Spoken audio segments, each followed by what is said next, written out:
ఒకప్పట్లో చరిత్రలో బాలీవుడ్లో కొంతకాలం రాజేష్ ఖన్నా సూపర్ స్టార్గా ఉండేవాడు. ఆయన సినిమాలు ఫ్లాప్ అవుతున్నా కానీ ఆయన సూపర్ స్టార్ అనే భ్రమలో పెట్టారని పక్కన జనం అందరూ ఆయన్ని.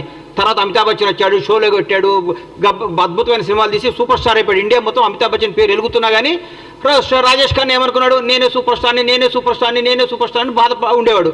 ఒక 10 ఏళ్ల తర్వాత ఏందయ్యా నా దగ్గరికి ఎవరు జనం వస్తలేరంటే, సార్ మీరు 10 ఏళ్ల ముందే మీరు సూపర్ స్టార్ పోయింది సార్, అమితాబ్ బచ్చన్ ఒక ఆయన వచ్చి సూపర్ స్టార్ అయిపోయాడు అని చెప్పుకుంటే అప్పుడు షాక్ తిన్నాడు. అట్లా అప్పుడు కేటీఆర్ గారు ఒక భ్రమలో ఉన్నాడు. నేను కేసీఆర్ గారు అబ్బాయిని, తెలంగాణ రాష్ట్రం మాది, తెలంగాణ మేము సెంటిమెంట్ని మేమే కదా రగిలించుకొని మేమే దానికి పేటెంట్ తీసుకున్నాం కదా, మాదే కదా, నా దగ్గర రావట్లేదండి, నా నమ్ముకున్న వాళ్ళందరూ వెళ్ళిపోతున్నారేంది, నా అనుకున్న వాళ్ళందరూ లైఫ్లో సెటిల్ అయిపోతున్నారేంది, నాకు దూరం అయిపోతున్నారేంది. మానసిక శోభ. పగోడుకు కూడా ఆయనకు వచ్చిన కష్టం రాకూడదు, పగోడుకు కూడా కేటీఆర్కి వచ్చిన కష్టాలు రాకూడదు అని కోరుకుంటున్నా. ఎందుకంటే తను నమ్ముకున్న నాయకులందరూ నిన్ను చీదరించి వెళ్ళిపోతున్నారు.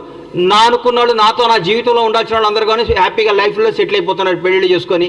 నీదంటే ఎవడూ లేడు, నీకు చెప్పుకోవడానికి లేదు, నువ్వు రాజకీయ వారసత్వంగా రాజకీయ నాయకుడిగా డిజాస్టరు.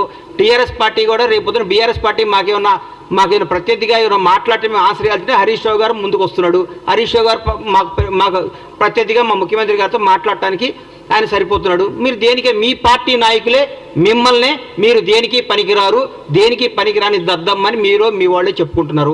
పైగా మీరు ఎక్కడ సెక్స్ అయ్యారంటే ఒక 300-200 యూట్యూబ్ ఛానల్స్ పెట్టుకొని వాళ్ళతో ప్రత్యేకంగా తిట్టేయటం, వాళ్ళని తిట్టేయటం, రేవంత్ రెడ్డి గారిని తిట్టేయటం, కాంగ్రెస్ వాళ్ళని తిట్టేయటం, కాంగ్రెస్ తప్పులు. మీ దగ్గర మీ మున్సిపల్ మంత్రిగా ఉన్న మీ ఆధీనంలో 1, 2, 3, 5వ స్థాయిలో ఉన్న బాలకృష్ణ అనేవాడిని పట్టుకుంటేనే 1000 కోట్లు 2000 కోట్లు దొరికినాయి. ఆయన ఏంది ఆయన ఆఫీసర్ పేరు ఏంది, మన ఔటర్ రింగ్ రోడ్డు మన కారు రేసులు ఇచ్చిన ఆయన కారు మన అరవింద్ కుమార్ గారే డైరెక్ట్గా చెప్పాడు, నువ్వు కేటీఆర్ గారు ఇవ్వమంటే నేను డబ్బులు ఇచ్చాను. మీరు రాబోయే రోజుల్లో ఇంకా ఇంకా ఇంకా ఇంకా ఇంకా కష్టాలు తెచ్చుకొని మీరు చేసిన పాపాలు గడుక్కోవటమే మీ జీవితం స్మాష్ అయిపోయింది. ఈరోజు రాజకీయంగా మీరు భూస్థాపితం అయిపోయారు. మీకు ఎప్పుడు రేపు పార్లమెంట్ ఎలక్షన్ వరకు మీరు ఒక్క దగ్గర కూడా పోటీ చేసే అర్హత లేదు. మీరు ఫోన్ చేస్తే క్యాండిడేట్లు పారిపోతున్నారు. ఒక 17 స్థానాలకు ఒక్కొక్క పేర్లు చెప్పండి సార్ మీరు పోటీ చేసేవాళ్ళు. మా కాంగ్రెస్ పార్టీకి ఒక్కొక్క స్థానం నుంచి 100 మంది సీట్ల కోసం పోటీ చేస్తారు, 100 మంది సీట్ల కోసం ట్రై చేస్తారు. అది ఈరోజు మాకున్న పార్టీ, మాకున్న పరిపాలన. పైగా మీరు గొప్ప మాట అన్నారు, మాకు 6 గ్యారెంటీ లేదు మా గవర్నమెంట్, 7 గ్యారెంటీలు ఇచ్చింది. 7వ గ్యారెంటీ ఏందో చెప్తా, స్వేచ్ఛ, నిజాయితీగా మాట్లాడుకో, ఎవడైనా స్వేచ్ఛగా మాట్లాడుకోవచ్చు. ఇది మహాత్మా గాంధీ ఇచ్చిన ఫ్రీడమ్ ఆఫ్ ఇండియా, స్వేచ్ఛ, ఇండిపెండెన్స్లో మేము మాట్లాడుతున్నాం అని చెప్తున్నాం మీకు. జవహర్లాల్ నెహ్రూ బలపరిచిన పార్లమెంటరీ డెమోక్రసీలో ఉన్నాం మనం.